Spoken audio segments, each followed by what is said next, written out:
আসসালামু আলাইকুম। আমি নাহিদ হাসান। আশা করি সবাই ভালো আছেন। আল্লাহর রহমতে এবং আপনাদের দোয়ায় আলহামদুলিল্লাহ আমিও অনেক ভালো আছি। তো শীত ভাব এবং অনেকটাই শীত পড়ে গেছে। এখন হচ্ছে শরীরকে গরম রাখার জন্য এবং ঠান্ডা থেকে বাঁচার জন্য আমরা অনেক কাপড়-চোপড় পরবো, গরম কাপড়-চোপড় পরবো, তাই না? পোশাক পরবো আরকি। কিন্তু দেখেন, আমরা যদি পোশাকের পাশাপাশি প্রাকৃতিকভাবে আমাদের শরীরকে গরম রাখতে পারি, তাহলে কিন্তু অনেকটা ভালো হয়, তাই না? তো তেমনই একটা বিষয় নিয়ে আপনাদের সামনে হাজির হলাম যে প্রাকৃতিকভাবে তৈরি এবং 100% খাঁটি সরিষা, কালোজিরা এবং লিচু ফুলের মধু এবং কালোজিরা ফুলের মধু এবং সরিষা ফুলের মধু খাওয়ার মাধ্যমে কিন্তু শরীরকে গরম রাখতে পারেন এই ঠান্ডার সময়, তাই না? তো দেখেন, আমি আপনার যদি দেখাই, সেটা হচ্ছে যে দেখেন, 1/2 লিটারের মধু নিয়েছিলাম আমি।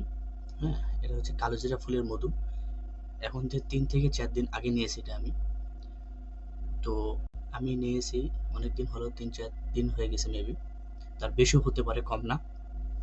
তো এই 3-4 দিন আমি এই মধু খেয়েছি এবং যাচাই-বাছাই করছি যে আসলে 100% খাঁটি কিনা, আমার ভালো লাগতেছে কিনা।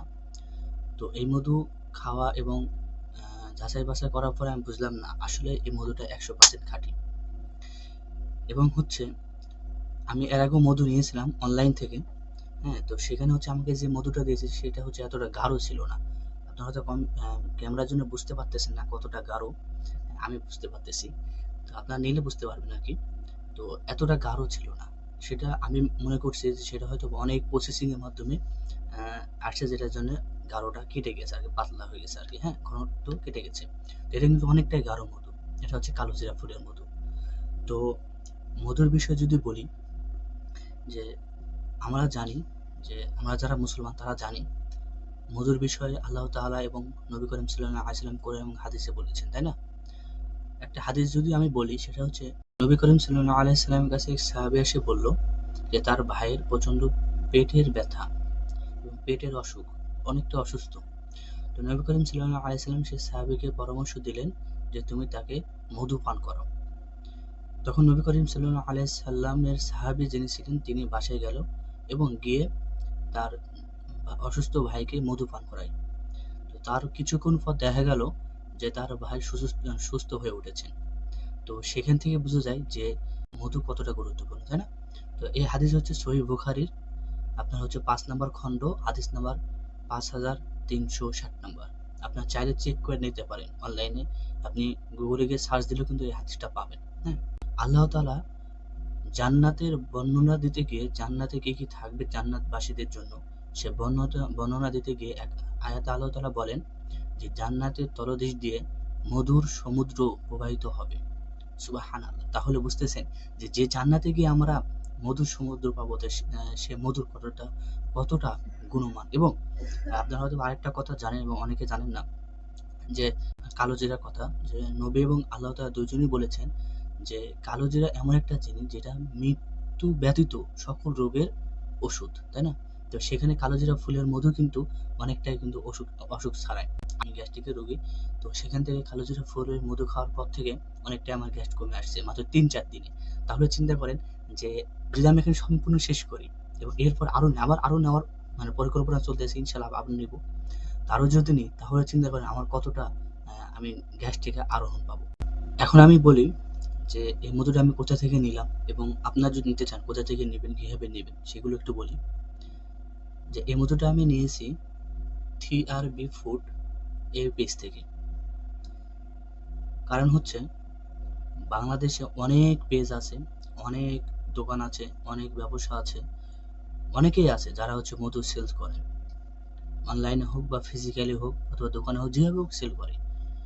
তো বাংলাদেশের সবচেয়ে বড় সমস্যা কি জানেন? সেটা হচ্ছে খাঁটি জিনিস পাওয়া। আপনি বাংলাদেশে অনেক খুঁজতে হয় খাঁটি জিনিস। একটা খাঁটি জিনিস পাওয়ার জন্য আপনাকে অনেক কাঠখড়ি পোড়াতে হয়। বড় সমস্যা হচ্ছে মধু খাঁটি পাওয়া। এটা কিন্তু আমরা চাইলেও মধু খাঁটি নিতে পারি না। হ্যাঁ, আমরা নিতে পারি কখন? ধরেন যে একটা চাক আছে, কেউ এসে চাকটা কাটলো আমার চোখের সামনে। আমি দেখলাম সে চাক থেকে মধুটা নিংড় করে আমাকে দিচ্ছে। সেটা খাঁটি হতে পারে। কিন্তু আমি যে মধু কোথা থেকে কিনবো, খাঁটি মধু পাবো কিনা, আসলে কি সে আমার খাঁটি মধু দিবে? এটা কিন্তু কনফিউজ থাকে আমাদের মধ্যে, তাই না? তো সেখান থেকে এই যে থিআরবি ফুড, এখান থেকে আপনি 100% খাঁটি মধু পাবেন। আমরা কেন থিআরবি ফুড থেকে মধু নেব এবং আমি কেন থিআরবি ফুড থেকে মধু নিলাম সেগুলোর বিষয়ে বলি। প্রথমত হচ্ছে থিআরবি ফুডের যে ওনার মোহাম্মদ রহমতুল বাসির, তো তিনার সাথে আমার পার্সোনালি অনেক ভালো একটা সম্পর্ক এবং তিনাকে আমি পার্সোনালি চিনি। তো সেজন্য মধুটা নেওয়া, এবং আরেকটা বিষয় হচ্ছে তারা যেহেতু খাঁটি মধু দিচ্ছে, আমি যেহেতু 100% খাঁটি মধুটা পাচ্ছি, তো কেন আমি নিব না এখান থেকে। এবং কিছু এক্সট্রা ফ্যাসিলিটি আছে, সেটা বলি। প্রথমত হচ্ছে 100% খাঁটি মধু পাচ্ছেন, এটা তো কোনো সন্দেহ নাই। হ্যাঁ, এবং হচ্ছে দ্বিতীয়ত আপনি বাংলাদেশের যে কোনো জায়গা থেকে অর্ডার দিতে পারবেন, তারা হোম ডেলিভারির মাধ্যমে কিন্তু আপনার নেওয়া পণ্যরা আপনার কাছে পৌঁছে দেবে, এবং আপনি পণ্য হাতে পাওয়ার পর আপনি পেমেন্ট করতে পারবেন, যেটাকে বলে ক্যাশ অন ডেলিভারি। হ্যাঁ, এবং আরেকটা বিষয় হচ্ছে আপনি মধু নেওয়ার পর মধু অথবা গুড় অথবা আপনি সরিষার তেল নেন, যেটাই নেন, এখানে কিন্তু অনেক প্রোডাক্ট সেলস করা হয়, বিক্রয় করা হয়। সেটা হচ্ছে সরিষার ফুলের মধু, লিচু ফুলের মধু, কালোজিরা ফুলের মধু, খাঁটি সরিষার তেল, খেজুরের গুড়, এবং খেজুরের গুড়ের একটা আছে, সেটা হচ্ছে পাতলা। হ্যাঁ, পাতলা গুড় যেটাকে বলি আমরা, আমাদের দেখে যেটাকে লালি বলে, আপনাদের দেখে বিভিন্ন রকম বলতে পারে বিভিন্ন জায়গায় বিভিন্ন ভাষা। তো সেটা আপনি নিতে পারবেন।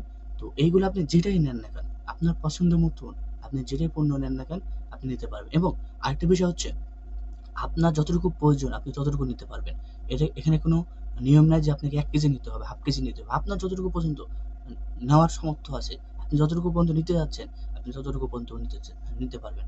আপনি যদি ভাবেন যে প্রথমত আমি টেস্ট করার জন্য হয়তোবা অল্প কিছু নেবো, আপনি অল্প নিতে পারেন। পরবর্তীতে আপনি বেশি নিতে পারেন। তবে এখানে হচ্ছে শুধু খুচরা না, এখানে পাইকারি মূল্যও কিন্তু বিক্রি করা হয়। আর আরেকটা বিষয় হচ্ছে, যদি আপনি মধুর মধ্যে ভেজাল প্রমাণ করতে পারেন এবং আপনার কাছে যদি মনে হয় যে মধুটি ভেজাল এবং যে জিনিসটা নিয়েছেন গরু বা তেল ভেজাল আছে, হ্যাঁ, তাহলে আপনি প্রমাণ যদি দিতে পারেন, তাহলে আপনার যে টাকাটা ছিল ডেলিভারি চার্জও আপনাকে ফেরত হবে 100%। তো এই সকল সার্ভিস এবং এই সকল জিনিসপত্র যদি আমি এক জায়গার থেকে পাই, তাহলে আমি কেন বাইরে থেকে নিতে যাবো বলেন? এবং বাংলাদেশে যদি এরকম ফ্যাসিলিটি অন্য কোনো পেজে দেয়, তাহলে আপনি আমাকে বলেন যে ভাই এগুলো দিচ্ছি। এবং আরেকটা বিষয় হচ্ছে, এখানে প্রত্যেকটা জিনিসের মূল্য অনেকটাই কম। কারণ রহমতুল বাসির স্যারের একটা কথা হচ্ছে খুব ভালো লাগে, তার সাথে অনেকবার মিট আপ হওয়ার সৌভাগ্য হয়েছে আলহামদুলিল্লাহ। তো তার একটা খুব সুন্দর একটা কথা তিনি বলেন, যে হচ্ছে তার ব্যবসায় লাভ না হোক, কিন্তু মানুষ যেন খাঁটি জিনিস পায়, সেটা হচ্ছে তার একটা স্লোগান আর কি বলতে পারেন। হ্যাঁ, তো হচ্ছে তিনি লাভ করতে চায় না, কিন্তু আপনাদের একটা খাঁটি জিনিস দিতে চায়। তো সেখান থেকেই কথার উপর বিশেষ করেই আমার এই মধুটা নেওয়া। তো আপনারা যদি মধু নিতে চান, আপনারা অবশ্যই থিআরবি ফুডে যাবেন এবং সেখান থেকে মেসেজ করার মাধ্যমে অর্ডার দিতে পারেন, অথবা এই ভিডিওর কমেন্টে গিয়ে আপনি কমেন্ট করতে পারেন যে আমার মধু লাগবে। থিআরবি ফুড কোম্পানি থেকে আপনার সাথে যোগাযোগ করা হবে এবং তারা হচ্ছে আপনার যে অর্ডারটা আছে সেই অর্ডারটা তারা নেবে এবং 100% খাঁটি আপনাকে সেই জিনিসটা প্রোভাইড করবে। তো আপনি যদি 100% খাঁটি মধু নিতে চান, তাহলে অবশ্যই থিআরবি ফুডকে মেসেজ দিবেন। যদি থিআরবি ফুড যদি ভেজাল জিনিস দেয়, আমার নাম্বারে ফোন দিবেন, আমি দরকার হলে পার্সোনালি কথা বলবো, কিন্তু আপনাকে কোনোদিন ফোন দিতে হবেও না। কারণ আপনি যদি একবার নেন, বারবার নিতে চাবেন। আমি একবার নিয়েছি, ইনশাল্লাহ পরবর্তীতে শেষ হলে আবার নেব, কারণ আমাকে খুব ভালো লাগছে, তাই না? তো এই ছিল ভিডিও। তবে আরেকটা বিষয় আপনাকে বলে রাখি, যে কেউ ভাবেন না যে আমাকে এই মধু দিয়ে তারা হচ্ছে রিভিউ দিতে বলছে, একটা ভালো কমেন্ট করতে বলছে, তা কিন্তু না। আমি এই মধুটা আমার টাকা দিয়েই কিনছি, হ্যাঁ, এবং ভিডিও করার জন্য তেনারা আমাকে টাকাও দেবেন না, আমি টাকাও নিবও না। কারণ এই মধুটা আমি 3-4 দিন যাবৎ খেয়েছি, টেস্ট করেছি, তারপর আমি রিভিউ বানাচ্ছি, আমার কাছে ভালো লাগছে তাই।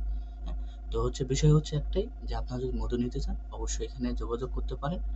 আর অবশ্যই মধু নেন বা না নেন সেটা কথা না, থিআরবি ফুডের সঙ্গে সারা জীবন থাকবেন। এই বলে আমার ভিডিওটা আমি শেষ করতেছি। আমার জন্য দোয়া করবেন, এবং থিআরবি ফুড যে কোম্পানি আছে তাদের যে ব্যবসার যে ধরন, সেটার জন্য দোয়া করবেন। ইনশাল্লাহ আপনাদের দোয়ায় আল্লাহর রহমতে অনেক দূর এগিয়ে যাবে থিআরবি ফুড। আমিও আমার পার্সোনালিটি থেকে আমি থিআরবি ফুডের জন্য দোয়া করি।